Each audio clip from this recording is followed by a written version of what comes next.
सृष्टि की असत्यता तथा सबकी ब्रह्म रूपता का प्रतिपादन। श्री वशिष्ठ जी कहते हैं, रघुनंदन, ज्ञानवान पुरुष सब प्रकार की सारी भ्रांतियों को सच्चिदानंद घन परमात्मा के ही अंदर सदा स्थित जानता है। इसलिए वास्तव में सब सर्वस्वरूप अजन्मा परमात्मा ही है। इस तरह परब्रह्म परमात्मा की सर्वरूपता ही उसकी समता है।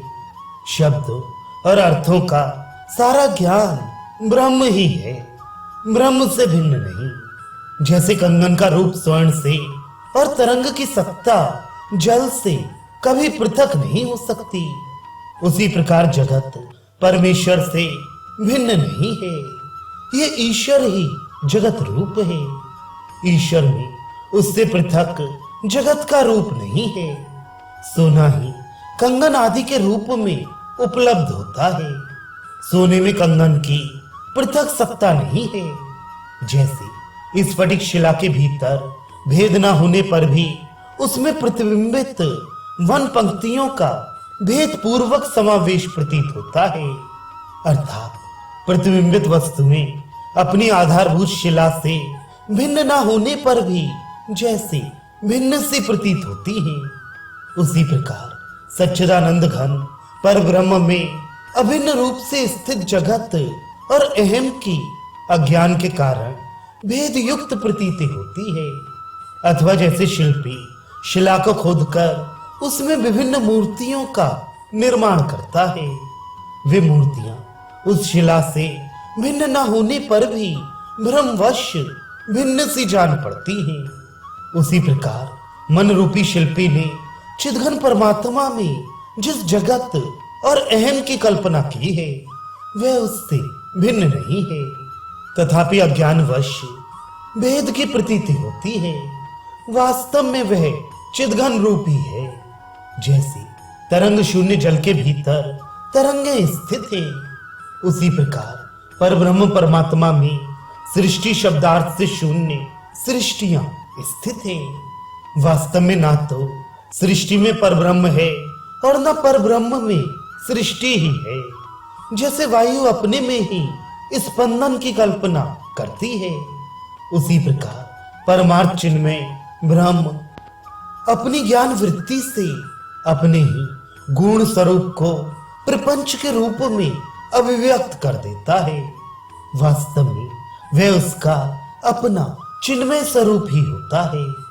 शब्द तन्मात्रा जो पहले अपने कारण में लीन थी, सर्वशक्तिमय माया के चमत्कार से युक्त रूप को धारण करके चित्त से अंतःकरण में उठने वाले संकल्प की भांति जब चिन्मय आकाश के समान स्फुरित होती है, तब उसी को आकाश का आविर्भाव कहते हैं। आकाश भाव को प्राप्त हुआ ब्रह्म ही स्वयं अपने में अपनी ही सत्ता रूप वायु भाव का अनुभव करता है, जिसके भीतर स्पर्श तन्मात्रा का संस्कार उद्बुद्ध होता है।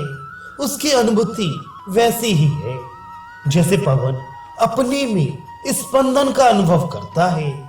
वायु भाव को प्राप्त हुआ ब्रह्म ही स्वयं अपने में अपनी ही सत्ता रूप प्रकाश भाव का अनुभव करता है, जिसके भीतर रूप तन्मात्रा का संस्कार उद्बुद्ध होता है।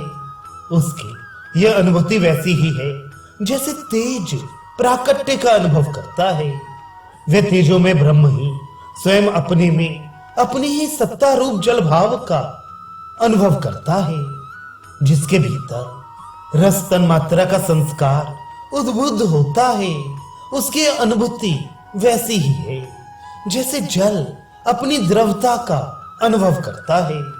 वे जल रूपता को प्राप्त हुआ ब्रह्म ही अपने चित्त रूप से अभिन्न रूप पृथ्वी भाव का अनुभव करता है, जिसके भीतर गंध तन्मात्रा स्थित होती है।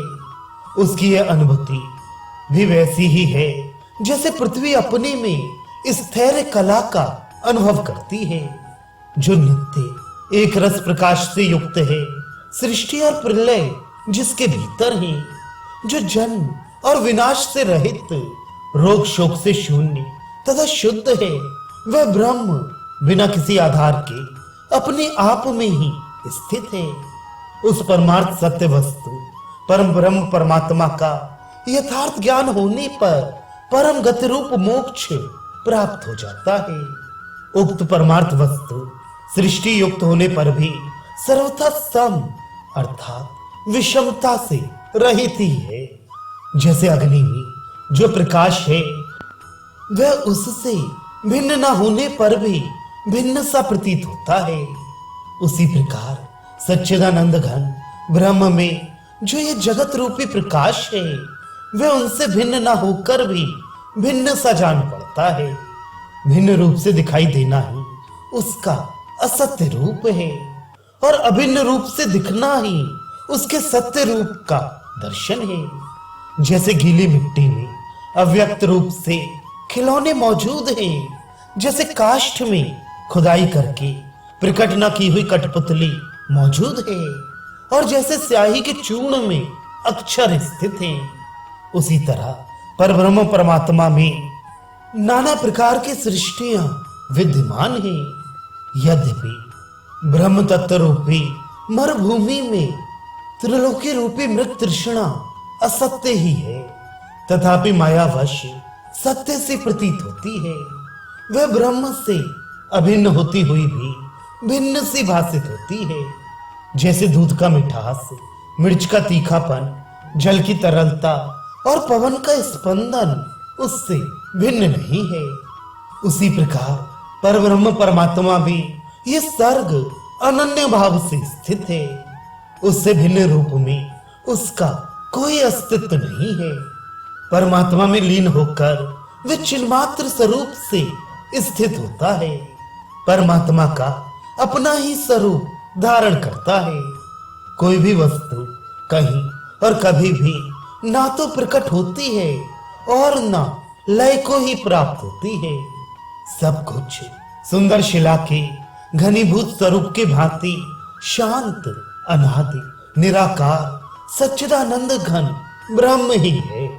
जैसे जल के भीतर गुप्त और प्रकट रूप से तरंग आदि रहती हैं, उसी तरह जीव में जागृत, स्वप्न, सुषुप्ति आदि शक्तियां गुप्त और प्रकट रूप से विद्यमान रहती हैं।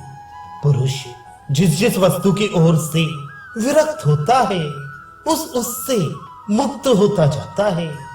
जो सब ओर से निवृत्त हो जाता है उसे अणु मात्र दुख का भी अनुभव नहीं होता है। इस स्मृति वाक्य के अनुसार जो देह आदि में अहम भाव का अनुभव नहीं करता, ऐसा कौन मनुष्य जन्म मरण रूपी ब्रह्म को प्राप्त होगा। पर ब्रह्म में व्यष्टि जीव रूप से प्रकट हुई जो अद्वितीय चित्त सत्ता है, वे जल की तरलता के भीतर व्यक्त हुई आवर्त की अर्थात भंवर की रेखा के समान है।